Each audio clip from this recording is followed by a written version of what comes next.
Remember, we just had a conversation with the governor of Homa Bay County, which is hosting this year's Devolution Conference. It's the 8th Devolution Conference. Jano, is it the 8th or the 9th? I think it's the 9th. The 9th Devolution Conference. Yes, right, indeed. It's the 9th. Yes. It's the 9th Devolution Conference. 8 have taken place. We talked about where they have been across the country. This is the 9th one happening here until the end of the week. And we also are looking at, the value and truth fruits of devolution. If we think about health being a devolved function, now, health, we look at it from very many ways, but we also don't look at it from the other side of the supply side in terms of supporting health. We are going to have a conversation now with some people from the Lake Region Economic Bloc who are here, and also some people from the Nuclear Power Agency who are also here to help us see the connection between, first of all, nuclear and health. And I remember the other time when we were hosting Justus Wabuyabo, the CEO of Nuclear, in our studios, and he said, even before we go into nuclear power, we actually use nuclear on a daily basis in very many things that we do, especially in health. Now, we want to understand what that is. So we have several people, and they'll be introducing themselves. Jano, you can start from on your side, because I can see there's the chair of the board of Nuclear. And then we'll talk to the people from the Lake Region Economic Bloc, as Governor Wanga told us. They're having a meeting here as well today to look at health, to look at what has been happening in this region that has had high rates of maternal mortality, and they are working so hard to reduce that. What do they need to do to reduce that going forward? Also, agriculture in food. I mean, how do we use nuclear in food? But also, how do we ensure food safety and food security? When we talk about, food and having, a proper food policy and having what we call food security. Food security is not just having food. It's having access to safe and affordable food. How do we do that, from this region? So, Jano, start from your end. Right. I'll start from my end. As you mentioned, we had in studio the CEO not too long ago, Justus Wabuyabo, and we also have the chairman of Nuclear Board, Engineer Professor Lawrence Gumbe. And I think it starts off from what it is that you've just set the tone for, Eric. And also, by the way, I'm sitting next to two gentlemen who let me know what the impact of devolution has had on their lives and in the community. We'll come to that. But let's come to Nuclear. And people hear nuclear, and we've had this conversation, and it seems like a far-fetched notion to integrate into daily life. And so perhaps it's breaking down a misconception around that when you talk about agriculture, when you talk about health. Perhaps, Chairman, you can speak to us a little bit about just this really great opportunity that presents itself in energy, and thinking through how this is a massive opportunity for everyday Kenyans that they really need to understand. Please, over to you. Thank you very much. The Nuclear Power and Energy Agency of the Government of Kenya is there to implement the nuclear power program of the government, also to do research and also education. Now, starting with the first one, the nexus between nuclear power and agriculture, for instance, would start from production itself. If in terms of production in agriculture, we need irrigation, for instance, and irrigation requires electricity. And electricity is what we are working on to produce through nuclear means. Also, processing of products from agriculture so that we can have adequate, nutritious food is done through electricity and power. But above all, we can use nuclear technology to help us in agricultural production through pest control. You know that you pest control, you get the pests, you put them in the nuclear environment, and then they become sterile and they don't multiply, and that helps us in pest control. Also, you can use it in terms of, that is in production in the fields, but also in storage. This becomes very important in storage. But then, again, in terms of agriculture and health, nuclear technology can be used in terms of diagnosing people, X-rays and so on. That's from nuclear sources, and then you can diagnose diseases. It's used in therapy, in treatment for cancer and other illnesses. So this is where we are. And that is very much within the province of the research we do, but also in terms of the getting electricity. Electricity is life. Modern life is electricity. There's nothing we can do in any field, be it a health center, be it an agricultural field, be it a food processing plant, without that electricity. So this is our nexus with it. Right, and I think even previously, when the CEO joined us in studio, one of the concerns is usually around public confidence. As I mentioned, that misconception, nuclear means, is it regulated? Is there enough homegrown expertise to regulate and integrate all of these various opportunities and services? Speaking at an opportune time when we're going to have this Devolution conference, how do you intend to spark confidence in the public that indeed we are ready to integrate nuclear energy into all of these different platforms? Yes, and that is, those concerns are why it was the wisdom of Parliament to pass an act. The Energy Act 2019, and if you see the section on nuclear, it actually gives us the role of education, and we are going to be engaged massively. We want to start from 2017 to construct a plant in Siaya County, and we are going to have massive public education through interactions at the grassroots level, through interactions at forums like this, and through many means, the print press, social media, and so on, so that we can educate people. Nuclear power, if you look at it, and if you've seen, is extremely safe. It's probably the safest power so far. Now, look at the accidents that have happened in hydroelectricity dams. One happened in Brazil in 1975, and it killed 150,000 people. Now, the nuclear accident which happened in Chernobyl, that was 1986. I think the CEO, this was 300 people who died? Right. Less than 100 people died there directly. Yeah.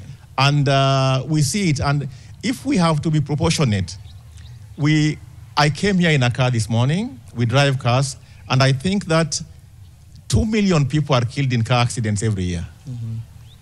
There was recently a big plane crash in India, and a smaller one in Kenya last week. Yes. And people die. There are thousands of people who die in plane crashes every year. However, the only time we remember people dying from a nuclear accident was 1986 in Chernobyl. Yeah, so probably because of the scale, but I see what you say. So you're trying to say, look, you have this fear, but yet there are everyday things that can kill you even more than nuclear does. Eric, I want to, come back to you to even find out, if you're able to have a conversation with those around you. It's about making sure that there's public confidence, which the chairman has explained in terms of communication and trying to educate. But are we nuclear ready, even from your perspective, Latif, and from those around you right now? Yeah, I think it's good to have this conversation and ask the people what they feel. When they hear nuclear, first of all, what comes to mind? Are we aware that we actually interact with the nuclear technology a lot more than just having, because we don't have a nuclear power plant in Kenya, doesn't mean that we are not interacting with nuclear on a daily or on a weekly basis. Did you know that, for example? Are you aware? You can give us your name and then tell us, did you know that we actually interact with nuclear more on a daily basis, from agriculture, like the chairman, Professor Larry Gumbe, has told us, in food, in health? Did you know? My name is Josiah Ngesujagero, a businessman in Homa Bay. In fact, it's news to me to learn about the nuclear information. Yeah, in fact, to me, I'm getting it for the first time. Yeah, but the way it has been explained, it looks good. And I hope we should adopt it. Thank you. Thank you very much, Josiah. Let me pass the mic to the lady next to me. Did you know that we actually we interact with nuclear on a more regular basis? Your name? Where you come from? My name is Phoebe Achieng Omiti. Kwa kusema ukweli, leo ndio ninaelewa, ninasikia hiyo mambo ya nuclear. Hebu mpatie mwenzako hapa nyuma. Yes, my name is Leonard Ojenge Ogola. The truth is, this is something which is hitting us for the first time. Most of us are not aware. And therefore, I think the government should do more in informing the people about nuclear. Because from what I've heard, I think it is the way to go for our prosperity as Kenyans. Tupatiane mic hapa mbele pia. Pass it to the lady. You can tell us your name. Have you ever thought that you're interacting with nuclear when you go to a hospital, X-ray facilities, even in some of the agricultural exercises that we do? My name is Lucy Odwar. I can say that is the first time that we're getting to hear about it. Though from the explanation we can get to understand that is something that we have been using on a daily basis, unknowingly. Thank you. So let me pass the mic to somebody who's an expert on matters of food. You can pass it on to Professor Miriam Kenywa. She's from the University of Eldoret. She's a renowned agriculture biotechnology expert and researcher. Prof, you definitely have known that we interact with nuclear. Yeah, thank you, Eric. I can't pretend that I do not know nuclear. I have been interacting with nuclear since the 1990s. And I want to say that I understand those ones who are saying that this is the first time that they are hearing about nuclear. When I was introduced, I had the same feeling. It kills, it shouldn't even be touched. But when now I was introduced to peaceful use of nuclear energy, then I was able to see that it can be done. And at the University of Eldoret, it is something that we've been using every day. I mean, the day to day. But when we started, the regulator for radiation protection, they insisted we had to wear sensors. We had to wear sensors as we did our research so that we can prove to them that this energy, I mean, using nuclear energy is safe. And I'm happy that we didn't protest. We said, let's wear the sensors. And we wore them for a year. And they realized that you can be able to use nuclear energy peacefully. I'm sure I will talk more unless you really want me to talk about how we've applied it. I want to hear how you've applied it, especially in agriculture. Thank you, thank you. NUPEA, that is a Nuclear Power and Energy Agency, is the national liaison office that makes sure that when we apply nuclear, it is safe for food. International Atomic Energy Agency is the international watch where they make sure that when you apply nuclear energy, you are applying it safely. And when we got to know that there are peaceful uses, that you can use it for food, you can use it for management of water, for irrigation. The chairman talked about electricity, but you can also use nuclear techniques to be able to assess the kind of water that you are applying, the volume of water that you are applying, and also the pollution, the kind of pollution that is there. We can also study the soils because unless you know how the soils are, you won't be able to grow the crops well. So we apply nuclear energy in soil analysis, soil profile. You check how your soil is, and therefore you are able to find out. But now let me go to food. Since early 2000s, we've been able to come up with crop varieties that are high yielding, that are disease resistant. And I give examples. In 2004, we released a wheat variety, not 2004, 2015.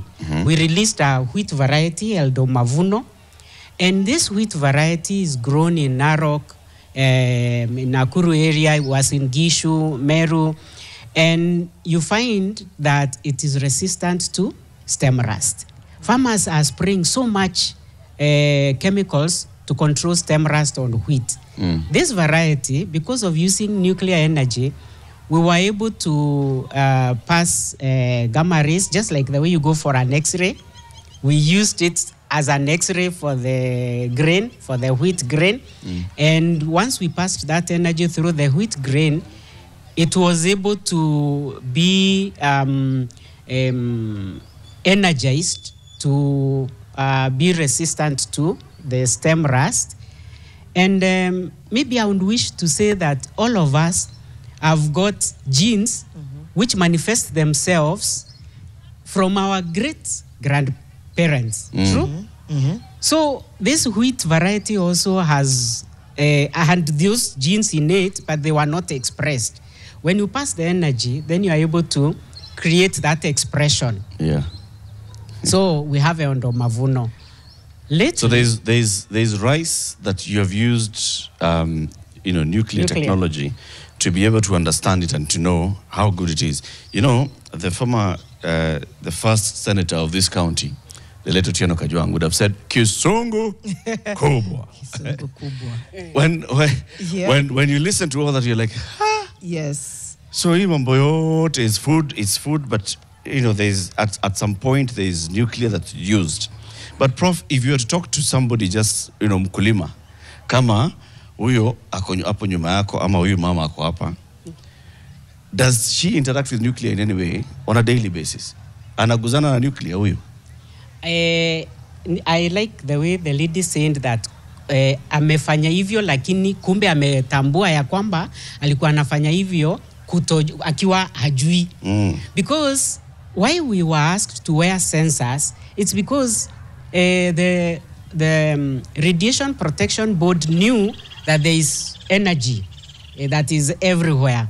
But now they didn't know that this one that is induced, yenye inaingizwa na kwa machine, unatumia machine, hawakuwa wanatambua ya kwamba it is nuclear energy.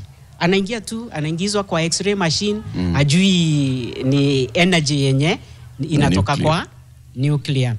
Now, let me excite you, because when we were showing the farmers the varieties, especially the wheat, they were very excited. They were saying, this one is very good. The moment we mentioned that it has been developed through nuclear energy, they all left the field, they stood aside, and then they asked, have I got radiated? Right. But that's such a valid concern, right, around radiation. Yeah. And then how did you explain to them that, no, that's not what's happened here? Exactly. Now, and that's why I like the way the chairman was saying that we must educate people. We must create awareness that indeed, hii kitu unakutana nayo kila wakati, kwa sababu nilikuwa nawauliza, mlikuwa ndani na hakuna kitu chenye kimefanyika, but kwa sababu nimesema nuclear, ninyi wote mumetoroka, mumeenda nje ya field. So tukasimama hapo nje ya field, tukaongea, nikawaonyesha vile haina madhara, haikai ndani. Ikipita ni kugeuza tu, inageuza kidogo, inatoa zile what are genes? Chembe. Tuzito tu chembe. We don't know. We are in Homa Bay. Huko ni Homa Bay. na kwa hivyo unamueleza ya kwamba wakati hiyo energy imepitia hiyo mbegu, iliweza ku excite the gene yenye ni mzuri, hiyo chembe, alafu sasa inajionyesha. Kwa hivyo rudini tena, tuende tukaangalie. Na wakakubali, wakarudi, na hata nikawaeleza ya kwamba sisi tumekuwa tukifanya hii kila wakati. Agriculture is devolved. Na kwa sababu agriculture is devolved, inabidi tuwatengenezee varieties zenye zinafaa kwenye wako. Na hii nuclear techniques inakuwa rahisi kwa sababu you can be able to excite any gene that is in the plant. Theoretically. Sasa ni kuchagua wakati umeitengeneza, hautajua umeitengeneza usipo when you don't test. So sasa testing ndio tutaenda, tuna test Homa Bay, tuna test Uasin Gishu, tuna test kuonyesha hii imestahimili huko. Na mkulima naye tutafanya na yeye. Sio tutafanya, tumeshafanya na yeye. Kwa sababu tuko na ngano, saa hii tuko na potato varieties that are so good. Watu wanateseka na blight. Na watu wanateseka na wilt.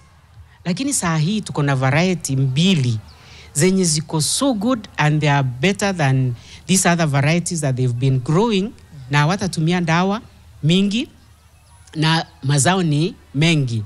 So ukionyesha mkulima hivyo na umuonyeshe aimudhuru na umuonyeshe ya kwamba imetestiwa na iko kama ile ingine yenye tunakula ama hata better, then anakuwa anakubali. So we have potato varieties at the university which are being used now in many of the counties.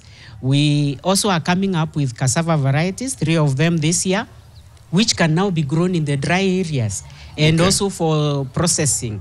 So tukona, we can fix the nation. Tunahitaji tu kujua tunaifix namna gani. So as professionals tunasema tuendelee tutumie nuclear bora tu itumiwe na namna yenye iko safe. Tuachie hapo kwanza, Prof. Niachie hapo. Tutarudi. Unajua mimi nafunza kwa class, kwa hivyo ninaweza kufunza. Sawa, asante. Asante, Prof. Jano. Yes. Like what we said earlier is that we have many people who are congregating today in Homa Bay, on the sidelines of the Devolution conference, but the people from the Lake Region Economic Bloc are here to discuss several things, to discuss food security, to discuss health.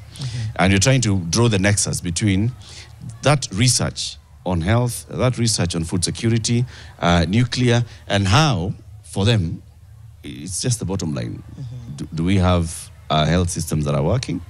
Do we have food systems that are working? Back to you. Absolutely. And thank you, Prof. Yes, that just felt like a class. I feel like I've gotten a free lecture. But there is definitely a need to break it down, even from early on. That interaction from the onset, kwanza mapema sana, people begin to draw the relation between the two. But yes, when we talk about LREB, I'm trying to think about a visible joint project, 12 years or so into devolution, that perhaps hasn't managed to come about and scale to the point where it benefits all the citizens of LREB. And I'd like to pass it to somebody to just comment on the same. To speak to 12 years devolution, LREB presents this opportunity to bring together ideas that can benefit citizens of a certain group. But what has been the struggle to bring that vision to life? If anybody would like to comment on LREB. Right. Please go ahead, tell us your name and... Thank you very much. Thank you. My name is Grace Masiosewe. I am the County Executive Committee Member for Public Health and Medical Services in Homa Bay. On the issue of LREB and 13 years of devolution. So as we know, devolution has been good for us because it has brought services closer to the people and it has also brought resources. Within the specific context of LREB, we have started collaboration. I am more conversant with health, so looking at diseases that affect us. A very good example is the triple threat, and here today we have a meeting of female leaders and opinion leaders from the LREB region to come and have a conversation about HIV infections, about teenage pregnancies, and about sexual and gender-based violence. So that's an area around which we're collaborating a lot. We're looking at areas of research, for example, sickle cell. Sickle cell is something that disproportionately affects the LREB region, and that's an area also where we are coming together to talk about research, to talk about setting up services that cannot be replicated in each county, but where we can have a referral center. Now, even just having spoken to the governor moments ago, there's been progress just in terms of what's been able to happen with Homa Bay County, whether it's an infrastructure.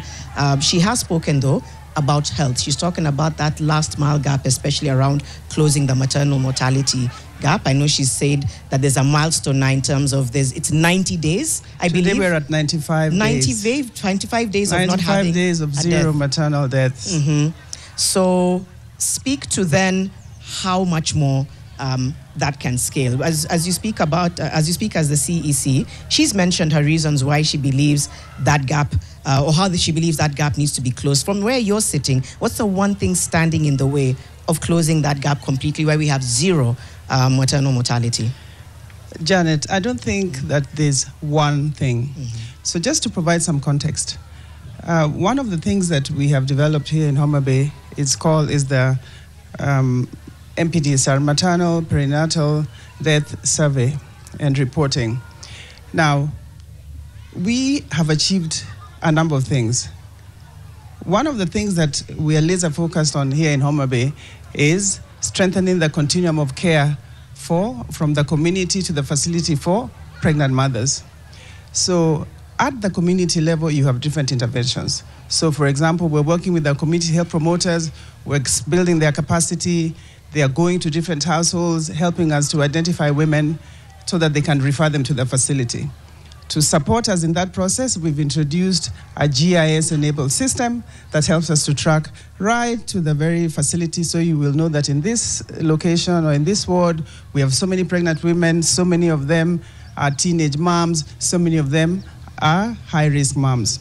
Then you transfer them to the facility. At the facility, we're doing different things. We're providing testing services, laboratory testing services, ANC profile, which is critical for moms. We're strengthening care around ultrasounds. We're providing essential drugs. We are training our healthcare workers. So that is at the facility. We've improved our maternity facilities. We've seen an increase in 46% attendance in maternity, for example, here. So at the maternity level, we have interventions. We have identified the things that predispose mothers to death. We have started working on those. We have continuing medical education for our professionals. So I don't think it's one thing. Right. Yes. It's a variety of things. It's a variety of things at each level. And what about just tying it together, right? We're having conversations here about nuclear. We're having conversations about devolution. We've heard the professor speak to that integration of nuclear and agriculture. Are there opportunities in health, do you think? Yes. So first of all, in health, as you know, a lot of our imaging equipment uses nuclear. In our quest to improve lives and increase life expectancy, we are looking at infant mortality. A big part of that, besides just the medical, is nutrition. So I was very excited to hear about advances in agriculture that in this case can support very, very specific nutrition geared for children, something that is maybe very nutritious or that meets specific deficiencies that lead to stunting. I think there are also opportunities to collaborate around maybe water and sanitation, and I'm excited to hear how does nuclear support that, because if you get water and sanitation right, you get health right. Yes, we've seen a lot of improvements in health, reduction in the waterborne diseases, because we've done a very good job of improving our water and sanitation around health. So I think there are opportunities in water and sanitation, there are opportunities in agriculture. Thank you for framing that. And of course, as mentioned, we have the CEO of NUPER, Justice Wabuyabo, and the chairman of the NUPER board, Engineer Professor Lawrence Gumbe. I like that she has spoken to the integration of nuclear in water and sanitation, just posing that as well as an opportunity. So we're hearing about that daily interaction of nuclear in health facilities. We're learning about it in agriculture. Speak to the water and sanitation factor, Justice, and how you believe that could also be a huge opportunity to close some critical gaps.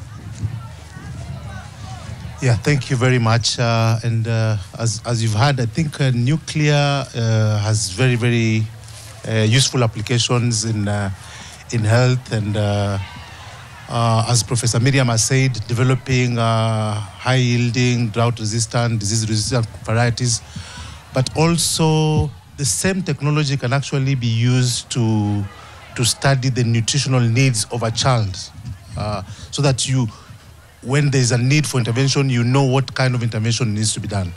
Coming to water and sanitation, again, the same technology. Through water hydrology, you can use nuclear technology to actually map up water underground and be able to tap that water. In places like where we have a lot of water, but the water is salty, again, using nuclear technology, we can carry out salination. So once, as the CEC has mentioned, once we have water, people are able to do cleaning. Actually, the future of human health will be actually about just cleanliness. Because if you're eating clean food, cleaning yourself and utensils and everything, then I think we get everything right. So I think nuclear is presenting a very great opportunity for us as a country to address the whole range of issues that affect our lives. Eric, again, just going back to you, and thank you so much for that, Justice, CEO of NUPEA. It's providing insights into something incredible, but I think the next challenge is how do you break it down so simply that whether it's water and sanitation, whether it's health, whether it's agriculture, that we make it, from what you've said, away from Kizungu Kubwa to the everyday analogy. Do you feel like that's probably the next step to take, just in terms of making sure everyone is on board? I actually wonder whether we should really care. Really? About the big terminologies, or about the big stuff? About the big stuff. Or whether we should just care about service. You know, a government should be there to provide service, right? A county government should be there to provide service. Like the CCM for Public Health has told us. I mean, this is the work that they are doing. If you spoke to the mothers who have gotten babies over the last 95 days, what they cared about is safe delivery of their babies and going back home. Now, it's the job of the CCM and the executive and the county assembly and others to know how do we then deliver that service. Then it's a job, I think, of NUPEA and the engineers who work at NUPEA, Engineer Professor Larry Gumbe and the board and then the management and others, to then come and provide that solution. Now, at some point, there'll be a need for them to come and explain, by the way, nuclear is not so bad. But I think, in the end, what we just want ni, wewe unataka chakula, sinio? Wewe unataka afya. Wewe unataka hizo vitu ziletwe, services closer to the people. And as we talk about DEFCON this year being about the citizens giving feedback, whether devolution is working for the last X number of years, then it comes into that nexus of do we first of all sort out the immediate things like, do I understand food? And then now you come and tell me, by the way, this variety that we've developed of this new wheat, this new maize, this new sweet potato, this new groundnut, we have developed something, a seed that is better. Then at some point you can come and tell me, oh, but then we used nuclear technology. But it's after I've interacted with the solution, then you bring in the Kisongo Kubwa. Ndio sasa nielewe kabisa. Yeah. And I think once we come back from the break, and I know you're going to ask a question to somebody in a bit, we'll also start by asking, just off the bat, the impact of devolution, even as we continue to integrate and thread around LREB, around nuclear, around health. It will be just first and foremost, as a citizen of Homa Bay County, and now I'm with Jeffrey and Kennedy here, is to find out, has there been tangible impact enough to say, yes, devolution is working? If yes, why? If no, what more needs to be done? Eric? We are fixing the nation, one conversation at a time, and we have brought the mic to the ground to Homa Bay County. Devolution Conference taking place in Homa Bay County this week. This is the 9th Devolution Conference being hosted by Homa Bay County, but also the neighboring counties are also having their own conversation. The Lake Region Economic Bloc, they're here ahead of the Devolution Conference itself, and particularly the women from this region are here to have conversations around healthcare, around food security, around agriculture. And we're also supported in this conversation by the Nuclear Power and Energy Agency, who are also here just to tell people, by the way, when it comes to health, there's a lot that we interact with nuclear, and it's very safe. Even when it comes to food production and food security, there's a lot of interaction with nuclear, and it's also very safe. Before we get back to the conversation with the people from the Lake region, let me give you our news fix for this hour. The Kenya Wildlife Conservancies Association will today host the second Kenya Conservancies Investment Forum at the Emara All is Serene, Nairobi, from 9 to 5 p.m. held under the theme Sustainable Conservation, Unlocking Investment for the Future.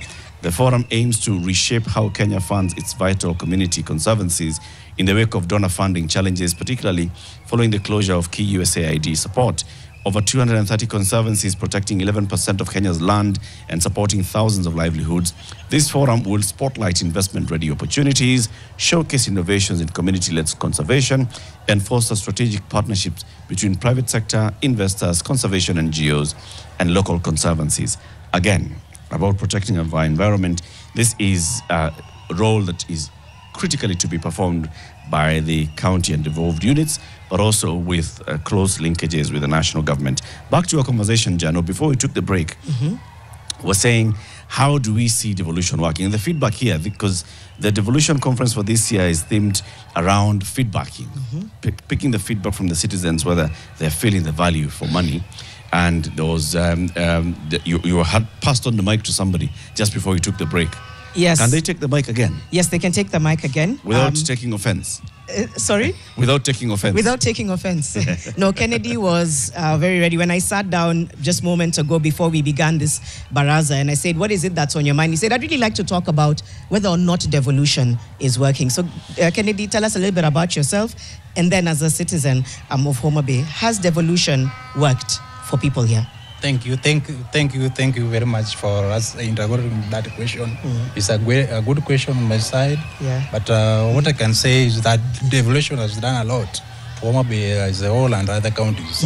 The first, the devolution has made the increase of established hospitals, like the Centers Hospital. This leads to increase of population.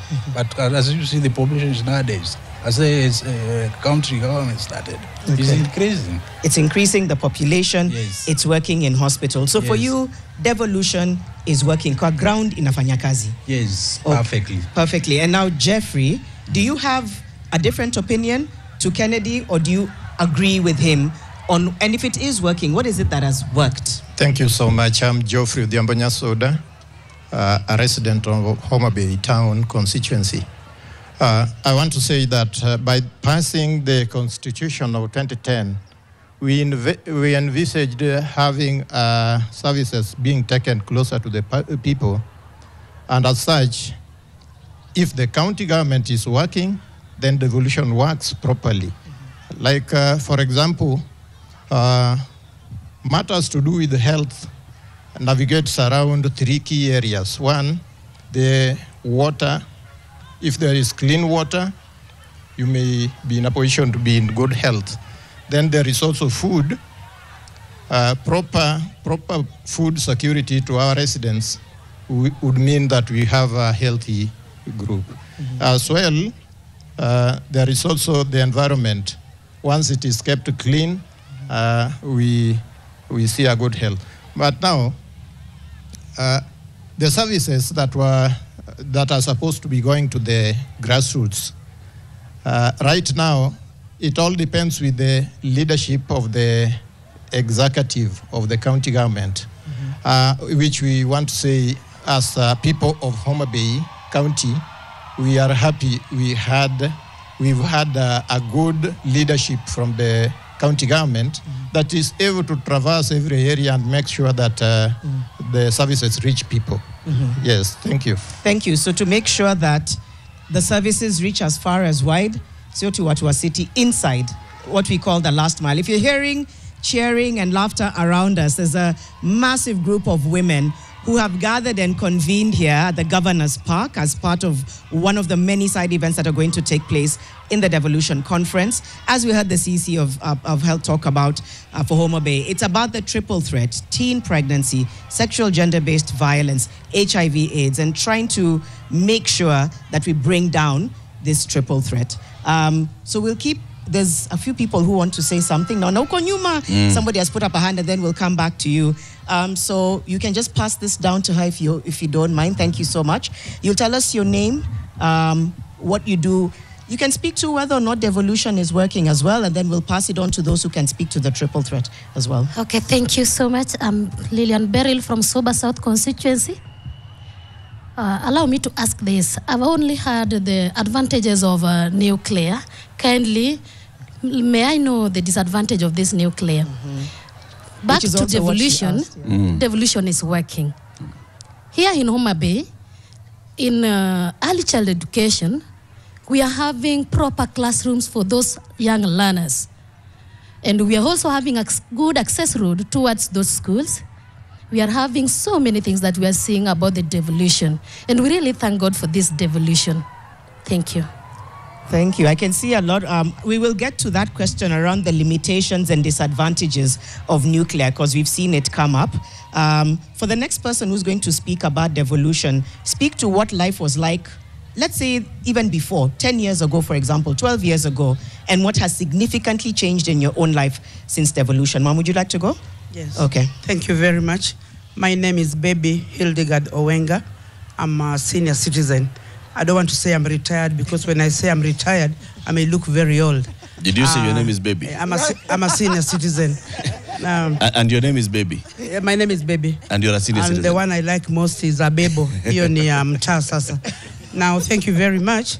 I'm very grateful for this day because I'm going to live here better than I came because I've heard of nuclear energy, which I've only been reading in papers, and I've not sit like this to hear about it.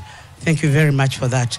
Now, as concerns devolution, in fact, we have realized a very big change, and especially when our president of the county, that is Mama Gladys Atieno Nyasonawanga, took over in 2022. In fact, there's a big change in Homa Bay town because when it comes to health, we are seeing very different things, especially in maternity life. Women who are pregnant, she has really built a wonderful place for them to give birth. And when it comes to health also, in fact, before Mama came into leadership, the Lake region was not a clean place. But since she took over, the lake is now very wonderful. And she has built for the women a very good market for selling their fish, washing the fish, frying the fish. In fact, the place is clean. I just want to ask if you have been there since you came here. We haven't. We came very late yesterday. I know Mariam Bishar, our co-host, is on that side. We hope we can join her. But I want you to go Baby, there. since I'm going to call you Baby, it's so interesting to say, Baby, I have a question for you. But Baby, I do have a question for you. Yes. This triple threat, when you hear teen pregnancy, when you hear HIV, when you hear sexual and gender-based violence, and you hear how much it's affecting women and girls, not just in Homa Bay. Really, this is an issue across the board. Yeah. As a citizen of Homa Bay, as somebody who's been able to see how much life continues to change, what more do you think needs to be done to make young people understand about these issues and to talk to them and to address their issues from where they are? Thank you very much. In fact, our governor has been very concerned about that. She's had organizations going around teaching the young ones. Being a teacher, as I said, I'm a senior citizen, I was a teacher. In fact, what I really dislike is seeing young girls getting pregnant. It's very unfortunate for them because once a girl in primary school, JSS school, is pregnant, you know her life is ruined. And I normally tell people that watoto wa shule ni njugu ya serikali. You don't touch them. Unaona? You don't eat them because ni njugu ya serikali. When you do that, then you are going off the line. So we've had conversations with organizations trying to teach our young girls. And there's something wrong here with women, especially the mothers. They these days put, I don't know what they call it, I never used it. This one put in the arm here. For contraceptives. Yeah, they give them contraceptives at very young age, forgetting that as you put your daughter that contraceptive at that early age, you know, she'll be free of pregnancy. But how about diseases?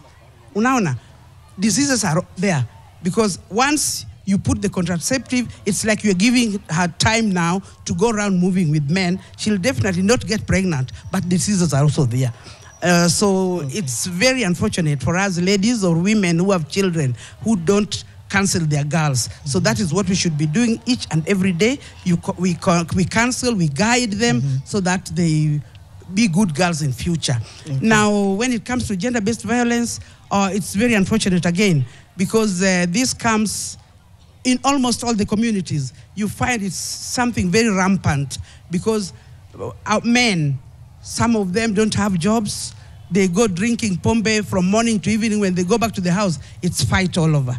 And this lady who is at home is maybe trying so hard to look for food for children. So it's something also that our governor has been going around. She has put things in place so that gender-based violence is not very rampant in the county. She has been trying her level best. Okay, thank you. There's somebody who's been really raising her hand there before we pass the microphone behind. I think it's okay. Is it okay if we... Okay, thank you. Okay. And in terms of the matters, I think you'll see what you can touch on just in terms of, it's very nuanced when it comes to teen pregnancy. I think it's also about assault as opposed to, girls wanting that for themselves, but we'll see if we can get that. Please tell us again your name. I know you introduced yourself earlier. Or what question is it that you want to answer on devolution? Okay, thank you, Janet. Yeah. I believe, my name is Lucy Odwar from Kabondo Kasipol constituency. I just want to talk about the issue of triple threat. And let me just say that before devolution, who knew triple threat? That is just enough to say that devolution is working. Since devolution is a catalyst for equity, inclusion, and social justice. In terms of, for the Department of Health, they are making good use of the process and the mechanism in which they can disseminate the issue of triple threat to the community. And what I would like to be done now, because devolution is here with us, how we wish that the issue of the sex education is should I say iwekwe ndani ya curriculum. So that at least it's something that the children are getting up with from the grassroots. So as they grow up, it's something that they know, not somebody coming to understand what triple threat at this age. Then the last one is for the inclusion purposes, I can say that devolution is working as a youth, as a person with disability, as women. Before devolution, we could only count few women in leadership. But now counting women is becoming a problem because the number has increased. Thank you. Thank you for speaking about the inclusion as well. Eric, I know that soon we'll invite Nupea again to speak to the limitations. Yeah. But Nupea, to your credit, I think what we're hearing a lot is people are excited about the opportunities on nuclear. So I think there's something brilliant there. Now it's about how do we break it down for them to fully be able to own it. Eric, I know that there was somebody at the back who wanted to say something before you also... Several people here. My name is Leonard Ojenge, a business person in Homa Bay County. I want to say that for sure devolution has worked for Kenyans, and it has worked even more so for the people of this county of endless potential. I want to say that particularly if the CEO of a county is somebody who's visionary, somebody who knows what he wants for his people, then devolution is work. We've seen it work in Homa Bay under the able leadership of our governor. Up on Mbele, we never used to have health centers nearer to our people. Currently, there are so many health centers built nearer to our people, and this gives our people opportunity to access health care in a way that we never experienced before. We also have roads, improved roads. I'd also say that devolution has also worked in terms of agriculture. We've seen the county government purchase tractors which do till our lands with some less money. So that one has also increased our input, our output, and therefore the county, we have food. Another thing, we've seen the provision of very, very good seeds to our people from the county government. Again, this has increased our food security, and we must thank Her Excellency the Governor for the work well done. Our wish would be that the national government would bring in more resources to the county government so that we can enjoy several services from our county governments. Thank you. I want to ask you a question before you hand over the mic. You're talking about all these good things that are happening. Would you say they have happened? This is the third county government. Yes. Have they happened in all the three county governments of Homa Bay?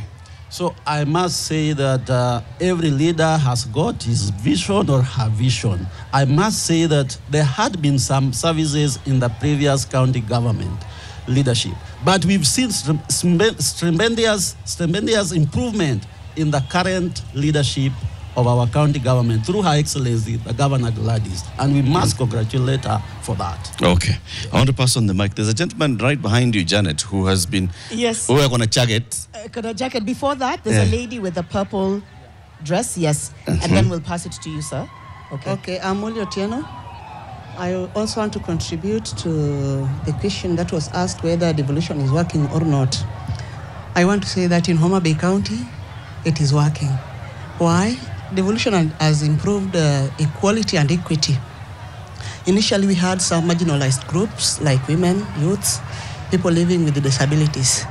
And you'll find those times that the PWDs could not access the necessary services in our county. Like, the mobility was a problem. They could not move to access to where these services were. Right now, the services are brought nearer to them. And as a testimony, you can see my brother here having a wheelchair. These ones have been distributing them to our PWDs around who cannot move, to at least ease their movement. And again, we have some vulnerable and orphans around, that is children, who could not access the basic education. Through Devolution today, we have fins to swim in Homa Bay, where our students, our vulnerable and orphans can now access the basic education. Again, our women are empowered through business and other avenues, and they can as well access the necessary public services. So to me, it is working in Homa Bay County, and we are grateful to our governor, who is also friendly and motherly to us. We can approach her at different levels, and we can access the necessary services as women of Homa Bay County. Thank you for that. Should these things depend on the governor, or should they depend on the citizens? No, it should depend. Because it sounds like, when there's a good governor, people will say, the governor's vision, the governor is aligned. Should it not be that the citizens actually are the ones who are demanding? So they then elect a governor who fulfills their own demands. That's just a question. It's true that citizens should take part in the way they are being governed through public participation and involvement in different governing whatever. But in our county here, I was quite categorical that our governor is motherly and friendly. We can easily access her, and he can as well listen to our challenges. Apart from the participating in public participation and other avenues. Ours is friendly and motherly, and she embraces all of us.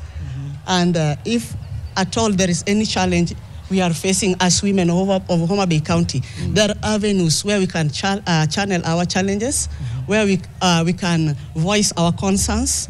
And so Eric, I think it's the accessibility factor. You raised a good point. I want to throw in the challenge here and just say it should be the citizens. If the citizens are clear on what they want, then they'll elect a governor who has all those qualities. It should not be that a governor then becomes sufficiently benevolent to be accessible and all. No. Well, okay, let's hear from you. Thank you. My name is Colin Sokoth. I'm the secretary of Homa Bay Sub-County Boda Boda Association.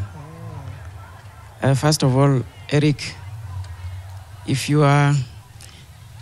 the status of your car engine is superb, then be rest assured that you'll reach your destination safely. Yes. Yeah, so if you see people talk more about the governor, you can tell how much she's working to ensure that devolution works in Homa Bay County.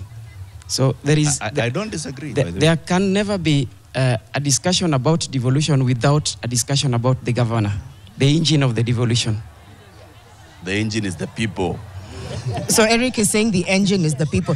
Acha nauliza, in case sasa governor wanga itafika mahali ata transition, sindio? So the system and the engine still has to be there. It's okay. It's okay. Tell us about our Boda Boda Association. Tell us about, since Devolution, whether it's made any difference in terms of how you organize, how you're able to regulate. Tell us a little bit about that. Yeah.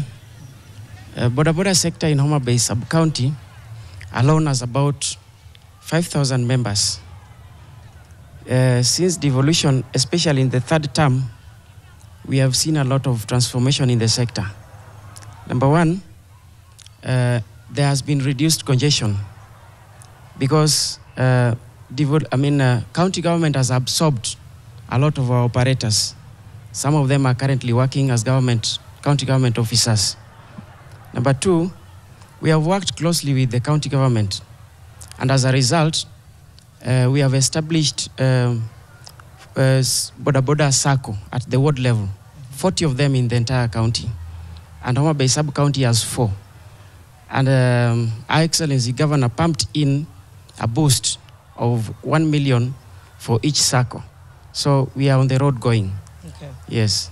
Thank you for speaking to that sector. Naona kuna mkono mingi sana. Eric, do I just keep passing the mic? Yes, go ahead, sir. Yeah.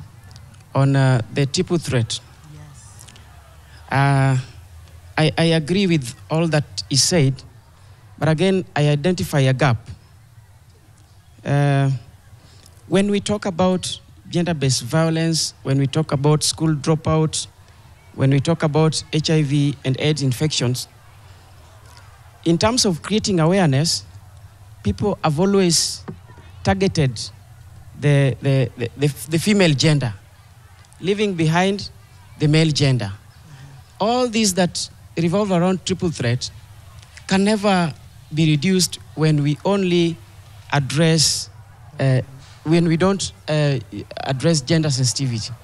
So we must talk to the boy child as much as we talk to the girl child. As a man, do you feel like you're also part of the conversation, or do you feel left out of the conversation? I feel left out. Okay. Yes. All right. So we'll have our CC, Public Health, address that in just a moment. We also have a pending answer about NUPEA limitations. Somebody on YouTube is saying, these people are just singing praises. Things are totally different kwa ground. As someone from Amesama kwa Bwai ward, we lack clean water, we lack access to roads. So we're hearing all round, devolution is working. Of course, it can't be perfect, but are there still, and we've also heard about the gaps, right, Eric? But I think nice to try and think through if anybody can speak to a pain point that they still feel years on hasn't been met. So the next person who takes the mic, labda sasa ulikuwa na points kadhaa na thrown you off kidogo. Ameinua mkono. What's that? Wacha rudi huko nyuma kwanza. Good morning. This is Helen Atieno Homa. This is Helen Atieno Homa from the civil society organizations, the CSO's network for Homa Bay County. Eric, if I got your question right, you asked if we are speaking about a now situation, or this is what used to work from the inception of the 2010 Constitution. Yep. We have made baby steps. The civil society envisioned a community that is knowledgeable, but then there is what we wish to happen, and then there is the reality on the ground. We intended to ensure we have a community where understanding of what is enshrined in the Constitution is a thing, understanding devolution and participation. Those were the major things that we wanted to address with the Constitution. But then this is 2025. I won't say we've gotten there yet, but then we have diced around with our approaches to understanding the Constitution and actually implementing it. I'll speak to participation. We have encouraged participation, ensuring that the issue of inclusivity, that is persons with disability, women and young people, are in all spaces of participation. But then that approach, it gets to a point where you realize you are using an approach that is not practical. So as of now, we use what is palatable to the masses, and this is service delivery. A Homa Bay resident would understand what a level 2 facility renders in terms of services, as opposed to sitting down and taking them through a policy that wishes to justify expenditure for the same department. So if I tell Mama Awino in the village that mtoto wako kazi ya county government ya nursery that we're still doing nursery, this is a rural county, Yep. that is what they would understand, as opposed to nianze kumpigia story ya teacher-student ratio. That is not something they want to go around. So devolution is working in terms of understanding. We can go to a community. The lady from Kwabwai, I work for a civil society organization. IAD Kenya works in Dewa. So we have tried to ensure that we sensitize the masses in the most local language. We try to synthesize some of these jargons in the Constitution in the most popular version, one that is understandable by Mama Mboga, and Kizungu kubwa is out of the question. Atuongei Kizungu tukiingia kwa ground. So whenever they demand for services, they know what they're doing. Whenever an MCA atakuja kumwambia atamjengea barabara, and that is not their role, they would question if this person knows what they're doing, or this person knows that they're dealing with an ignorant mass, so they're just selling or dancing or playing a tune that the citizens want to hear. So we are yet to get to 100. I would give it a 60 if you were rating it. But then again, you asked about everyone speaking good about the governor. We started working with the former governor, and I'll tell you for free, if approaching issues through agitation had a face, I think this is the face. The governor has given the civil society a platform where if you have an issue, you address it with the department, not conclusively, but then if you need our audience, we can work together. So we'll get there at some point. We know we have underserved communities. We have visions that have not yet been achieved. But then, as a normal human being, we need to appreciate what has worked, and we still envision that we're going to get there at some point. Thank you. I know you've spoken extensively. I just want to ask you one more question as we pass the mic round. Please. Number one, speaking to his feeling about having a certain, like having men locked out of conversations, which I know as civil society, probably there's been that inclusivity with male allyship. What do you think that missing link is? When we're talking about the triple threat, to his point, yes, you do need to include everyone in the conversation. Has that been done? And if it has, then what is being misunderstood about that collaboration? Male involvement. My brother here, before he got into that space that he is in, he was with us in the civil society. I hope he's still with us. So I'll give a practical example of the health department. We're speaking about triple threat. For a very long time, most of these issues that we want to address in the name of triple threats, we used to profile the male gender to be perpetrators. But then again, like I said, you can use an approach that is not practical. And then you get to a point where you decide this person that you want so bad to demonize is the one person that is going to be a game changer. So the conversation on male involvement came to the fore. So if we don't involve them, when we keep demonizing them, we are not going to address an issue. So we have conversations around ensuring that the male gender is the greatest part of every conversation, especially on triple threats.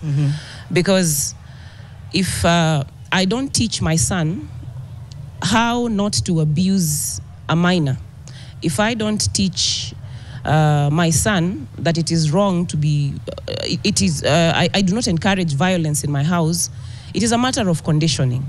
And since we cannot do it, practically, in an ideal situation, that is a lesson that is supposed to come from the household. But then, this is Homa Bay, it's a rural county, bado tuko kwa ile conversation ya age-appropriate sex education. What is age-appropriate? Yet kids are having sex at 8 years old. So it's a matter of conditioning.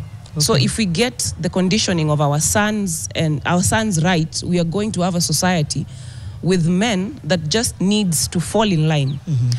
I'll quote a South African politician, mwenye alisema, it's not a matter of ladies being in the wrong places. It is men behaving badly. So it is people actually behaving badly. So stop accusing women, stop victimizing the victim, stop pointing fingers to that one person who is a victim. Please work on your child. Okay. And it is in all spheres. So that don't throw a child in school and think the teacher will do everything. Right. If we call forums like we have discotheques for kids below 17, what we do there is sensitization. Please bring your kids to these spaces. That is where the conversation will be. Thank you very much. Eric, I know I'm cognizant that we still have, we have a limited amount of time left with this group of people, and we still have the limitations to nuclear energy question that's still hanging in the balance. I think we should address that. I think let's do that before we come back to the baraza. Let's go back to Nuper for a moment. You know, and as the microphone comes to you, I think it's somewhere at the back. As I mentioned, I think there's something that has come out of this, which is that there is interest in learning more, that there is appreciation of the opportunity. But let's also speak about the limitations. And I think you also mentioned, did you say the limitations or the dangers? The dangers and limitations, right? If you can just speak briefly. I know you mentioned them a bit, but just to expound. Yes, obviously, like with everything else in the world, there are always challenges in terms of implementation. And I can see two. One of them is the initial capital investment. The initial capital investment is in the region of about 500 billion Kenya shillings for a nuclear plant of 1,000 megawatts and plus. The Chinese are now developing cheaper technologies with us. So the initial capital investment. Now, how is that mitigated? We have the small modular reactors which produce about 300 megawatts, which are a lot cheaper. You can have them 300 megawatts and increase them as you get capital. But let us also see, what was the cost of the SGR from Mombasa to Nairobi? It's within that range I've mentioned to you. Yep. What was the cost of the Grand Ethiopian Renaissance Dam producing power up here? A few times that. And it was met and paid for internally. The SGR was also paid for by internally. What is the cost of the Mwalimu Julius Nyerere Dam in Tanzania, producing about 3,000 megawatts of power? It's within that range. So it is a big challenge, but it can be met. And the beauty of nuclear power plants is that they last for 80 years. And the life can be extended up to 100 years. And the payback period is normally 15 years. So you get cheap electricity and it's paid back in good time. The second challenge, it couches itself as a challenge of safety. Is it dangerous? Will it hit you? It's a psychological issue. As I mentioned earlier, nuclear power is probably one of the safest powers. In fact, if you watch one video by a Kenyan nuclear scientist, it says that it is safer than even solar. But this is the month of August. August 1945, there was Hiroshima and Nagasaki. Yes. After Hiroshima and Nagasaki, they rose a strident opposition to nuclear power, nuclear technology. Because they said, if nuclear technology exists, it can be used later on to produce weapons. But we can say the same thing about metals. Tanks, military tanks are made of metals. Bullets are made of metals. Guns are made of metals. So if we don't have a metal industry, we cannot have them. That argument can be said, the same argument there. Give me just 1 second, then I'll pass on to I know you are stressed for time. And there's another element to this scaremongering about nuclear. Out of that campaign, when I was a student in England many years ago, there was a strong campaign called Campaign for Nuclear Disarmament. Ostensibly, it was targeting nuclear disarmament, but they would go and chain themselves outside nuclear power plants. So there are those people who oppose nuclear power all over. Then there are international NGOs who oppose any modern scientific technology in the third world. They oppose SGR in Kenya. They oppose the Mwalimu Julius Nyerere Dam. They oppose the dam in Ethiopia. They will oppose everything. I am an engineer myself. I've worked in many projects on electricity transmission and so on. Anytime we want to do them, we get that opposition. They are saying, why don't you get an alternative intermediate technology? You people are at a level where this technology is not appropriate for you. It's too advanced for you. It's too advanced for you. They want to keep you where you are. So there is that one. So I think without stressing you too much, I'll hand over to good Justice here to continue. It's not stressful, even as he comes in. Yeah, thank you for speaking to the condescension that also comes with whether or not we're ready for it, if we're not developed enough for it. But yeah. Yeah, thanks, Janet. I think my chairman has really said it, that the problem with nuclear is perception, and then you have NGOs that are running around the place spreading falsehoods and misinformation. But really, science should triumph. But having said that, I think what we are going to do as NUPEA is that we are going to put all our energy to educate people about these peaceful uses. And I really want to thank Nation Media because you've really been working with us this journey. And I hope that we'll work with you this journey until we have the first nuclear power plant and we see these nice things that nuclear can do for our country. And what we are going to do is that we are going to go to mashinani. And I want to thank Governor Gladys Wanga for this forum because she has been able to bring the common mwananchi so that we can engage with them. And that is what we are going to do. We are going to engage everyone and so that we can get them to understand. In regard to the fear of adopting the technology, I think we're also very glad that as a country, we presently have a very transformational president who is willing to take the hard decisions. And nuclear is one of the hard decisions that have to be taken because with all the fears, we know that this is the silver bullet that will solve our energy needs and address our many concerns. So we believe that with the leadership of His Excellency the President and with Baba in the broad-based government, we see that we will be able to advance this. And we've seen even the governors of this region, the Lake Victoria Economic Bloc region. We had a conversation with Governor Wanga, with Governor Nyong'o, Otuoma, Otichilo, and what the idea is to engage the county leadership, and then we'll come to also engage the MPs and the MCAs, and then the local leaders, the church leaders, the youth leaders, the border riders, and everyone, so that we can make this breakthrough and have our country take advantage of this transformational energy solution. Thank you, NUPEA. Eric, any other further comments also on devolution and on LREB?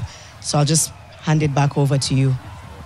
Yeah, I think I like the response that has been given, which is addressing the basic concerns, which is a lot of it comes from a point of knowledge and information. And I like the commitment here being made by NUPEA that, we have to engage a lot more with citizens because you have to fight misinformation with proper information. And if you are ahead of it, in fact, not reacting from misinformation and trying to bring in proper information, if you are ahead of it and share the proper information, then that helps for everybody to understand, about the benefits and also the challenges of nuclear power and nuclear energy.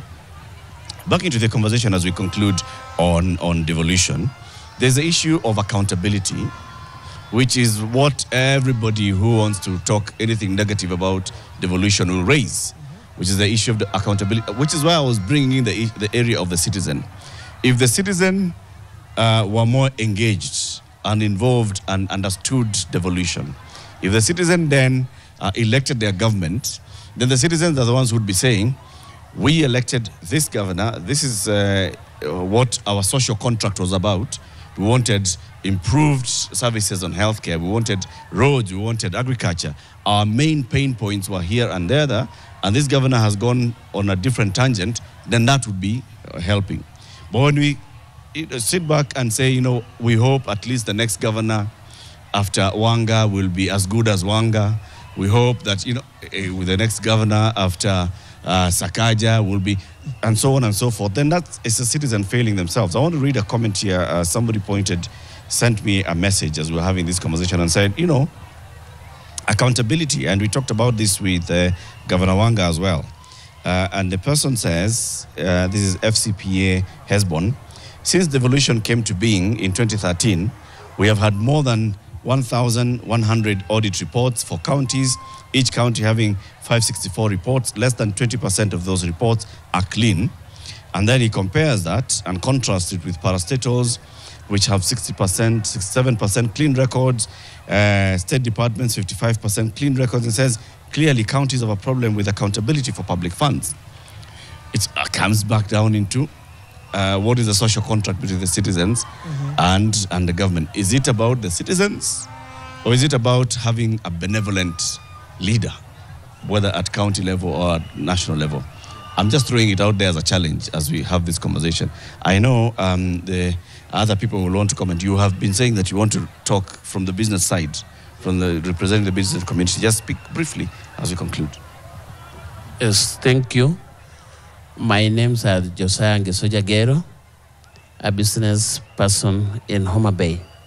Eric, you will have to accept with me that our people still lack a big education about devolution. Because, as you are saying it is us who should be choosing the right person who is going to represent our views. Actually, I want to say very clearly that due to that, we had a governor before, and therefore it is right for us now as Homa Bay citizens. We saw what happened, Eric. It is not something that is hidden. We saw what happened because that was the start of devolution, the person who started devolution in Homa Bay County. And therefore, what we had at that time is quite different with what we have now. And therefore, when we talk positively about our governor, actually, she's bringing to us what devolution is. In fact, the 10 years, I'm not wrong to say, because I've been in this town for so long, we wasted the 10 years. I stand to be corrected. No, but it was a big waste to Homa Bay. Yeah. But right now is when we are actually feeling what devolution is. Yeah, it is very true. As a businessman in this town, our businesses are not the way they used to be before the devolution. Okay. Yeah, if you can count now, even the hotels in Homa Bay, maybe in other towns, they have increased. Okay. To me, I'm a butcherman. The butcheries have increased so much. And they're thriving. It means there is business. And all sectors of business is improving.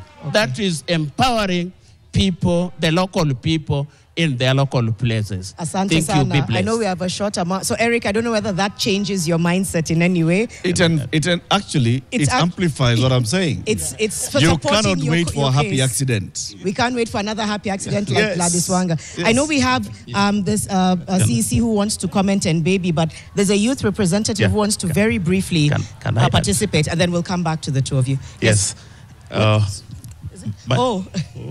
Is it okay if we just give... I finished the name. Okay, yeah, very briefly. Okay. Thank you. My name is Jack Nyambega, chairman for the business community in Homa Bay Town. I want to say devolution has brought us a lot of changes a lot of improvement and gains than we were expecting, especially with the current governor we are having. On my side, as chairman of the business community, we've benefited as many markets had been built. If you look at Homa Bay, if you compare it with the way it was before, more than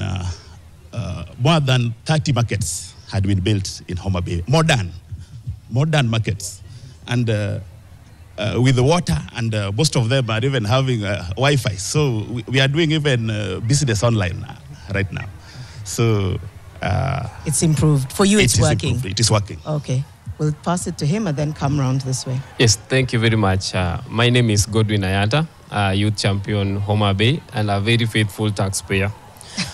I love the discussion about moving towards green energy. That is the nuclear energy. that is in SDG number 7. So as you are all aware that today we are celebrating International Youth Day, where local youth action for sustainable development goals and beyond.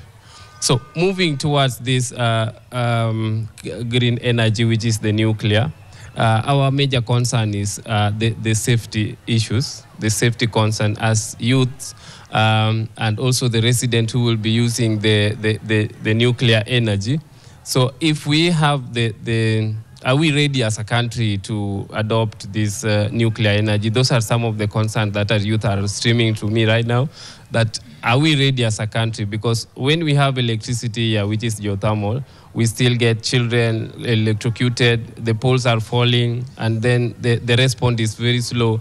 Then now we are going to nuclear energy, which is very, very critical, and it can explode sometimes, and the people even still fear that, that is nuclear energy. Oh, they run away because maybe radiation. So that was some of the fears that if we are going to adopt this, are we ready as a country to adopt in the emergency response? Are we ready to adopt these technologies in containing the measures in case of disasters and emergencies? Thank you very much. Thank you so much. And even as... I just have one question. Yes. Being that the nuclear has been brought, nuclear energy, I would like to know the skills needed as youths, so that we can understand it and know if we are qualified to get the jobs. It's a good question. We hope we will have a quick feedback from Nuper as we leave. But baby, if you can keep your comments brief. Thank you very much. Madam, yes, go ahead. I'm still baby, just as I said. Somebody may think we are trying to praise and worship our governor. I just want to confirm. Even in 10 years ago, we used to have the national government, because people are saying all the projects done here are national government. National government used to be there. But did we have what we are seeing now? We have a governor who is networking and lobbying for projects. You have to lobby for them and you have to network. I think that's why we are trying to praise her so much, because we used to have national government even in 10 years back. But did we have these projects? No. That's why we are trying to praise and worship her until atawacha hii kazi yake. For what she has done so far. Thank you very much. Let's get a comment from you. KBB. Thank you very much. Again, I'm Grace Masio-Sewe. I'm the CCM for Public Health and Medical Services here in Homa Bay. I'm going to tie together a few points that have come up. One, speaking to the social contract, Latif, one of the things the governor promised when she came in was that her government would be a government of the people, a government that reflects the hopes and aspirations of them. So what does this mean? One, it meant that she put in place a very robust public participation model. This is award-winning. Very inclusive. It starts right from the village to the cluster, to the ward, sub-county, and county. Number two, the second thing she did was to go to the people using this public participation model to develop a 5-year county integrated development plan. So this plan involved talking to the people, speaking across all sectors: water, roads, health, education. What is it that you want? Where are the gaps? What can the government do? And this was committed in 5 years. Now, we know that resources are limited, even though we're the county of endless potential, and you can't do everything in 1 year, which is why somebody in Kwabai is probably still waiting for something that has not been delivered. But every year, when we develop the budget, we go back to the people and say, okay, this is what we did last year. This is the money we have. What are your priorities for this year? Drawing from that county integrated development plan. So is devolution working?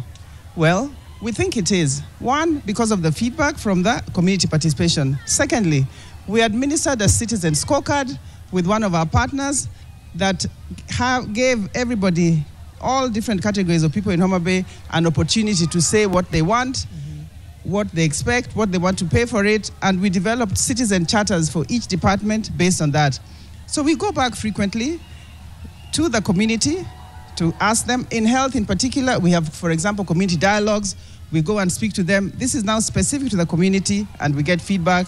Institutionally, we have a grievance redress mechanism system. You can access it through WhatsApp, through email. You can even write if you want. The CSO network, as you can see, and the assembly keep us straight. Are we taking care of the people's resources? Well, we think we are. We've come up with several systems. For example, to reduce corruption, the governor has introduced a cashless system. We're digitizing across wherever we can, and we have seen an increase in our own source revenue because of that. We're putting in place a legal and policy framework. So we've come up with a number of bills and policies and acts, including the one for public participation, so that whoever comes after the governor will find systems in place that are working. I think that is our contribution to making sure, one, that the governor meets her contract, her social contract with the people. But secondly, we put systems in place so that you don't have Homa Bay going back after the governor has left. Thank you. Thank you for that. Just before we transition, I just want to tease that we're going to have Your World coming up in a few moments. Mikali is going to be hosting interesting conversation about bride price. Is it a sacred tradition or a transaction in modern relationships? So Your World is going to be coming up next on air. But we're back here at Homa Bay, the Devolution Conference. By the way, is this the first time for who? For some of you, is it your first Devolution Conference? Show of hands, if it's your first time. For everybody, okay. So it's great to feel part of something that's happening in the county. Okay, fantastic. We just have a few moments. Can we quickly hear about skills in a minute, and then we'll give you a chance. Skills with regards to what the young lady asked. Are there young people needed? Is there any training, any opportunity? Yes, in terms of education and skills and training, first of all, I would say this. When we are building a nuclear power plant, it requires between 7,000 and 10,000 people to work there. And all these people are young people. They're going to be engineers, technicians, artisans, human resource, whatever. All these people, environmentalists, are going to work in that project, between 7,000 and 10,000. And as NUPEA, we have trained ourselves over 127 people in nuclear science, nuclear technology, and related areas. And they are with us. Some of them are working in other agencies. Some of them are still undergoing training in China and other countries. So that is what we are doing there. And we know that the moment we break ground, we are going to have so many young people, Gen Zs like yourself, employed there. Okay. Then in terms of further training locally, we have an MOU with the Pwani University to train more people. We are working on one in Jaramogi Oginga Odinga University, and it is going to be the first university in Kenya to offer nuclear engineering. University of Nairobi has got a degree in nuclear science. We are going to offer one in nuclear engineering with them. Okay. So that is what we are doing in that sphere. Thank you. Let my CEO answer the rest. Yeah. So one minute. I think the chairman has covered it well, but in regard to having more numbers, we are going to be engaging with the county governments as well, so that we can develop curriculum for training of these professionals through TVETs, so that we can upscale their skills to nuclear grade skills. Thank you. Yeah. We're completely out. Time out. Time out. Wow. Yeah. If there's anything else, remember we're in Homa Bay for what? Another day. We're here again We're here the whole tomorrow, week. 6 a.m. to 10 a.m. Right. We're having conversations around devolution, around citizen participation, around accountability for devolution. And it's been an interesting conversation here today, having first of all starting off with the host governor, Gladys Wanga, and then into this baraza where we've had people from Homa Bay County saying that they feel the fruits of devolution, and getting to understand as well about nuclear power, nuclear energy. And thank you very much to the team from NUPEA who've come here also to use this opportunity to create awareness. And you've seen that there's generated a lot of interest onto this. all those jobs, those are very many jobs if when this comes to pass. So join us again tomorrow morning, 6 a.m. to 10 a.m., live from Homa Bay, where we are fixing the nation by bringing the mic to the ground, Mike Ikoko ground, hapa Homa Bay County. Leo, see you again tomorrow. Have a lovely day.